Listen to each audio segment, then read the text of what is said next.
दोस्तों आज हम बात करने वाले हैं 15 साल की लड़की के बारे में जिसे किडनैप कर लिया गया था। आखिरकार ये लड़की अपनी जान बचाकर यहाँ से कैसे भागी, चलिए आगे जानते हैं। Hello viewers, welcome to my channel. स्वागत है आपका। तो सीधे चलते हैं मूवी की तरफ और बात करते हैं। मूवी की शुरुआत में हमें एक लड़की को दिखाया जाता है। इस लड़की का नाम लिसा था और ये मात्र 17 साल की थी और इसका ऑनर जिसका नाम एडी था। रात के वक्त हम देखते हैं कि लिसा अपने शॉप में काम ख़त्म करने के बाद लिसा अपना साइकिल लेकर हाईवे की तरफ निकल जाती है। मगर हम देख रहे हैं कि लिसा बिल्कुल ही उदास है और शायद वो घर भी जाना नहीं चाहती है। लिसा सुनसान इलाके में अपनी साइकिल चलाते हुए अपने घर की तरफ जाती है। साइकिल चलाते चलाते ही लिसा कुछ सोचने लगती है। हर रात को उसके कमरे में एक आदमी आता था जो कि उसके साथ गलत काम करता था। आखिरकार ये आदमी कौन था और वो लिसा के साथ ऐसा क्यों करता था। लिसा जब अपनी साइकिल चलाते हुए जा रही थी वो देखती है कि उसके सामने एक गाड़ी खड़ी हुई है जिसका रंग ब्लैक है। वो उस गाड़ी को क्रॉस करके अपने घर की तरफ जाने लगती है। इस गाड़ी को देखने के बाद लिसा को डर लगा और वो अपनी साइकिल को तेज़ी से चलाते हुए अपने घर में पहुंच जाती है।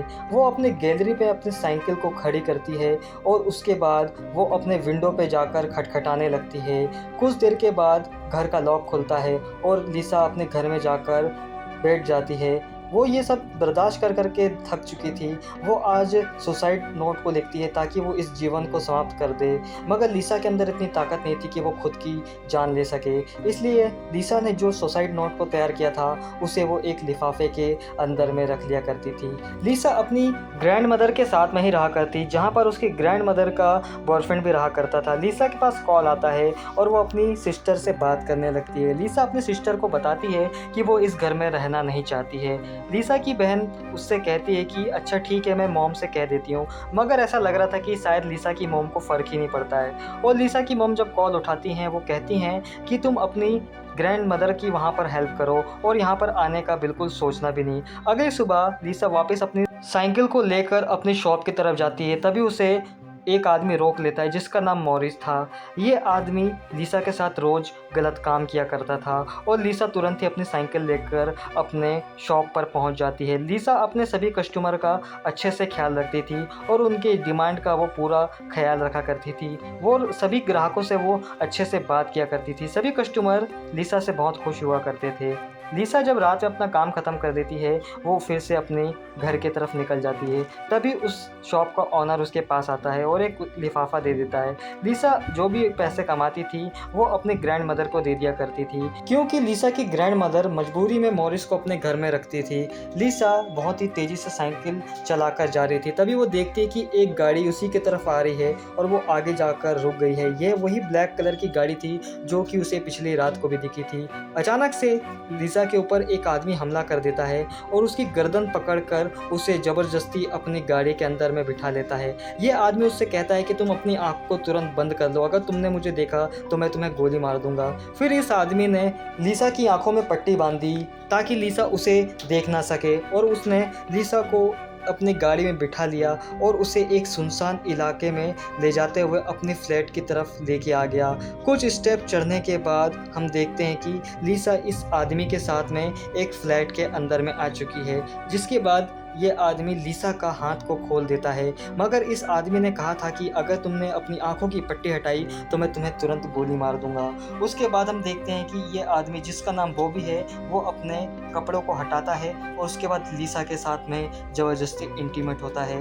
लिसा आज पहली बार इंटीमेट नहीं हुई थी क्योंकि उसके साथ मॉरिस हर रात को इंटीमेट हुआ करता था। उसके बाद बॉबी लिसा को बाथरूम में ले जाकर उसे नहला धुलाकर उसे वापस अपने पलंग में लेके आ जाता है। फिर हम देखते हैं कि लिसा इस आदमी बॉबी को बहकाने की कोशिश कर रही है और उसके सामने उसकी तारीफ करने लगती है कि तुम बहुत ही अच्छे हो। लिसा बॉबी से कहने लगती है कि मुझे ऐसा लगता है कि शायद तुम्हें किसी लड़की ने धोखा दिया है। जब बॉबी लिसा को टच कर रहा था तब लिसा अपने पुराने दिन के बारे में सोचने लगती जब वो अपने मॉम डैड और अपनी सिस्टर के साथ में एक बीच पर घूमने गई थी। फिर उसके बाद हम देखते हैं कि लिसा इस आदमी से कहती है कि तुम कितने अच्छे हो और मेरा कितने अच्छे से ख्याल रखते हो। हालांकि लिसा इस आदमी के बारे में इसका हुलिया पहचानने की कोशिश कर रही थी।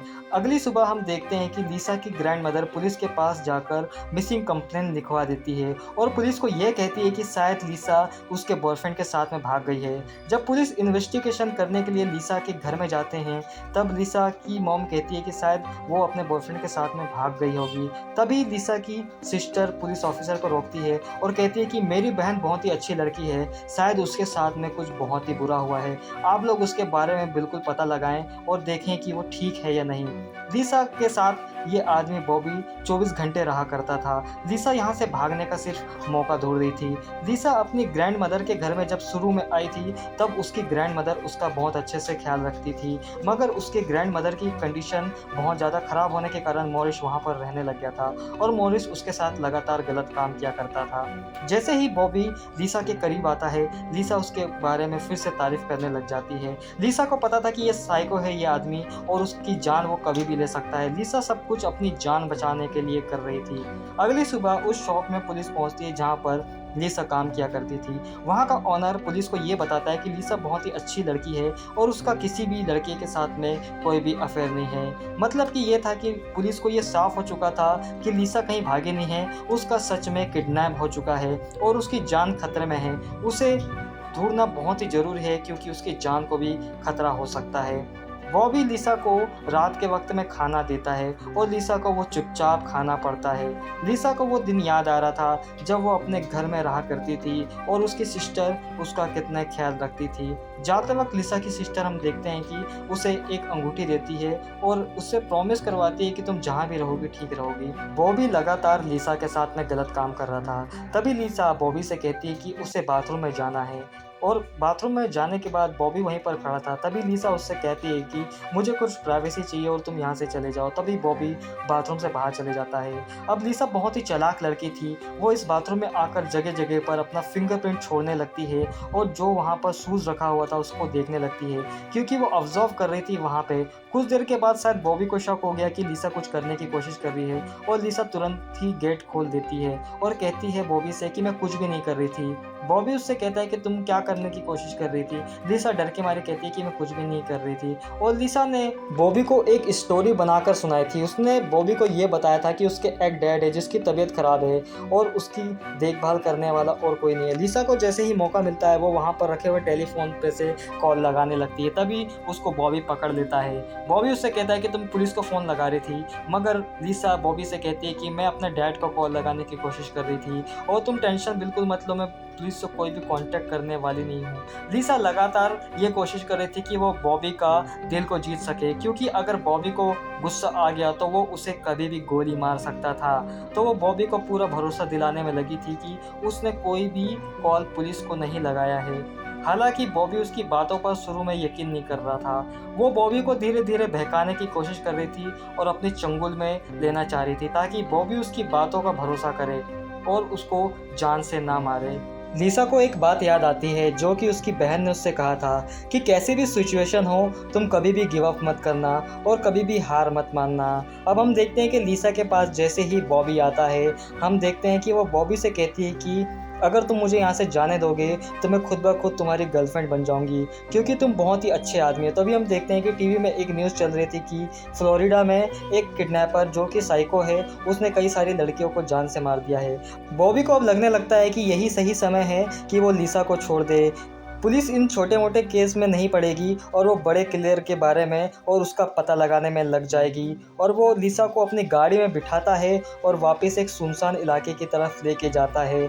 बॉबी अपनी गाड़ी को एक गैस स्टेशन में रोकता है क्योंकि गाड़ी में गैस नहीं थी। जैसे ही वो गैस अपनी गाड़ी में भर रहा था वहाँ से लिसा भागने की कोशिश करती है, मगर वहाँ पर तुरंत ही बॉबी उसे कहता है कि अगर तुमने भागने की जरा भी कोशिश करी तो मैं तुम्हें गोली मार दूंगा। लिसा बॉबी से कहती है कि ठीक है, अच्छा मैं यहीं पर रुकी हूँ। फिर उसके बाद बॉबी उसे एक सुनसान इलाके में लेके जाता है और यहाँ पर बॉबी का मन बदल जाता है। वो लिसा को गोली मारने ही वाला था, मगर लिसा उससे कहती है कि अगर तुम मुझे यहाँ से जाने दोगे तो मैं किसी को कुछ भी नहीं बताऊंगी और तुम्हारी गर्लफ्रेंड बन जाऊंगी। भागते समय बॉबी लिसा से कहता है कि अगर तुमसे पुलिस पूछे कि मैं कैसा दिखता हूँ तब उन्हें बताना कि मैं काला हूँ और मेरी हाइट शॉर्ट है। लिसा तुरंत ही अपनी आंखों की पट्टी हटाती है और वहाँ से भागने लग जाती है। बॉबी जैसे ही लिसा को भागते हुए देखता है उसे ऐसा लगता है कि कहीं ये लड़की पुलिस को मेरे बारे में न बता दे, इसलिए बॉबी दोबारा लिसा के पीछे अपनी गाड़ी को लगा देता है। लिसा वहाँ पर खड़ी हुई एक गाड़ी के पीछे छुप जाती है ताकि बॉबी अपनी गाड़ी से जब गुजरे तब उसे वो वहाँ पर देख ना पाए।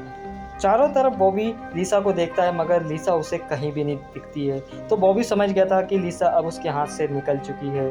फिर लिसा भागते हुए अपने ग्रैंड मदर के घर में पहुंचती है, मगर हम देखते हैं कि यहाँ पर जो मॉरिस था वो उससे टॉर्चर करने लग जाता है। जैसे कि हमें पता है कि लिसा की ग्रैंड मदर ने लिसा की मिसिंग रिपोर्ट लिखवाई थी, इसीलिए वो पुलिस को कॉल करती है, जहां पर पुलिस ऑफिसर लोपिज कॉल उठाते हैं। लिसा की ग्रैंड मदर बताती है कि लिसा अब घर में वापस आ गई है, मगर पुलिस कहते हैं कि हमें एक बार उससे ज़रूर मिलना है। सुबह के वक्त पुलिस आती है और लिसा को अपने साथ में लेकर चली जाती है। यहाँ पर जब पुलिस इन्वेस्टिगेशन करती है तो उन्हें पता चलता है कि लिसा की बॉडी में कोई भी चोट का निशान नहीं है और कहीं भी ऐसा लग नहीं रहा है कि उसके साथ कोई गलत व्यवहार हुआ है या उसके साथ कुछ गलत काम किसी ने किया है। पुलिस को ऐसा लग रहा था कि शायद लिसा मनगढ़ंत कहानी सुना रही है ताकि वो मीडिया का अटेंशन पा सके। फिर कुछ देर के बाद 2 लेडीज़ ऑफिसर आती हैं और लिसा से सवाल जवाब करने लग जाती हैं कि आखिरकार तुम वहाँ से बच के कैसे गई।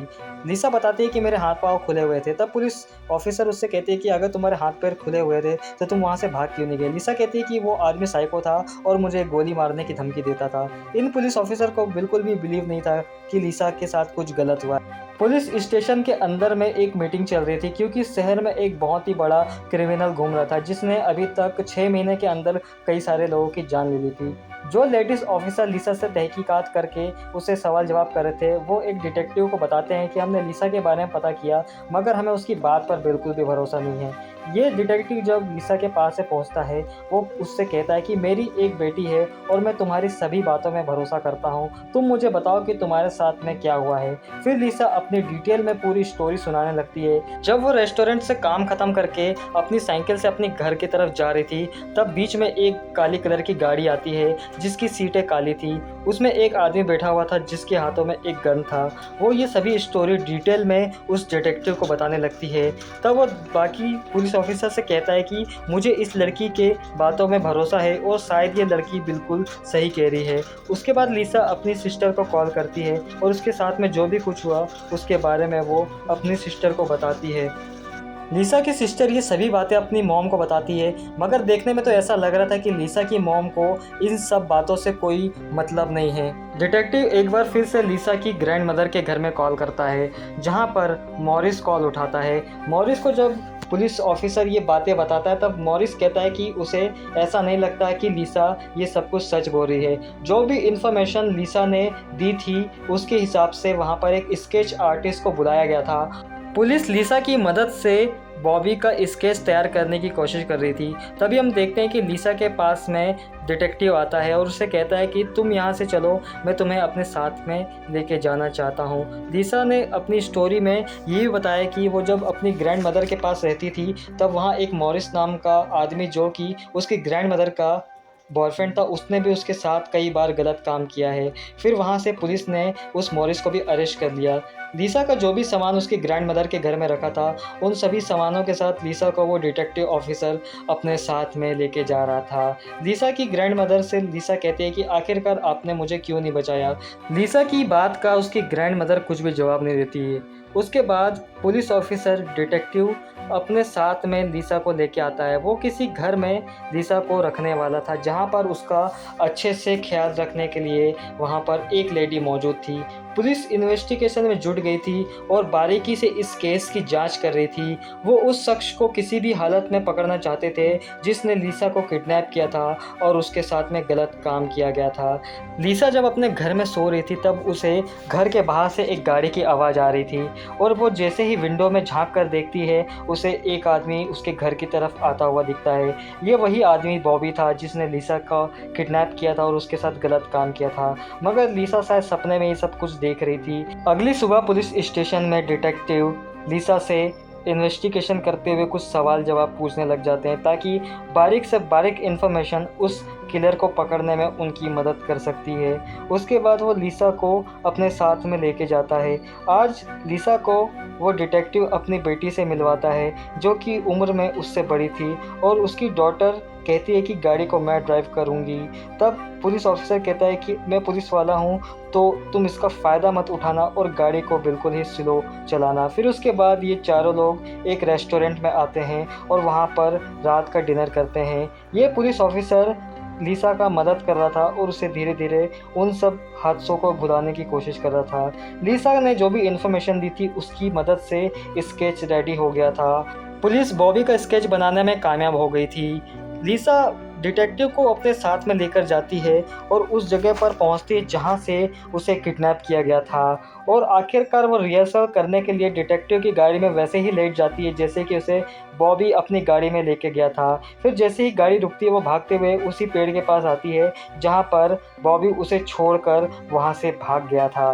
पुलिस ने शहर के सभी सीसीटीवी फुटेज को खंगाल लिया था और उसमें जितने भी लोगों की फ़ोटो उस स्केच से मैच कर रही थी उन सभी लोगों को रोका जा रहा था और पुलिस गश्त लगाते वक्त बॉबी की गाड़ी को रोकती है और पुलिस ऑफिसर उससे कहते हैं कि उनको एक उसकी तस्वीर खींचना है। बॉबी पुलिस ऑफिसर से मना नहीं कर पाता है और पुलिस ऑफिसर बॉबी की तस्वीर को खींच लेता है और उसको वहाँ से जाने देता है। लिसा जब सोफे में सो रही थी अचानक से वहाँ पर बॉबी आता है और उसका गला दबाने लगता है और ये सब कुछ लिसा का वहम था। वहाँ पर कोई भी आदमी मौजूद नहीं था। वहाँ पर डिटेक्टिव आकर लिसा को संभालता है और अगली सुबह हम देखते हैं कि जितने भी फोटोग्राफ्स मिले थे उनमें से लिसा को पहचान करने के लिए बोला जाता है कि जो आदमी ने तुम्हें किडनैप किया था उसके बारे में तुम बताओ वो कौन आदमी है। लिसा ने उस आदमी का चेहरा पहचान लिया था। आखिरकार पुलिस बॉबी तक पहुंच गई थी। उसे एक रेस्टोरेंट के बाहर से गिरफ्तार कर लिया गया था और जिस घर में लिसा को किडनैप करके रखा गया था वहां से फोरेंसिक लैब के एक्सपर्ट ने वहां से सबूत और फिंगरप्रिंट्स को उठा लिया था। आखिरकार बॉबी ने भी अपना जुल्म को कबूल कर लिया था कि उसी ने लिसा को किडनैप किया था। डिटेक्टिव आकर लिसा को कहता है कि बॉबी ने अपना गुनाह को कबूल कर लिया गया है। जिसके बाद जैसे ही लिसा पुलिस स्टेशन से निकलती है सब लोग उसके लिए ताली बजाने लगते हैं। लिसा ये खबर अपनी बहन को भी दे देती है कि पुलिस ने उस आदमी को गिरफ्तार कर लिया है जिसने उसे किडनैप किया था। लिसा जब पुलिस ऑफिसर के साथ में थी वहाँ हम देखते हैं कि लिसा की फैमिली आती है जो कि उससे बेहद प्यार करती थी। दोस्तों तो मूवी की स्टोरी यहीं पर एंड हो जाती है। उम्मीद है दोस्तों आप लोग को वीडियो पसंद आया होगा। अगर पसंद आया है तो वीडियो को जरूर लाइक करें और हमारे चैनल को अभी तक अगर आप लोगों ने सब्सक्राइब नहीं किया तो सब्सक्राइब कर लें और हमारे इंस्टाग्राम की आईडी भी आपको हमारे डिस्क्रिप्शन बॉक्स में मिल जाएगी तो वहाँ जाके भी हमें फॉलो कर लें। तो मिलते हैं दोस्तों किसी दूसरे वीडियो में।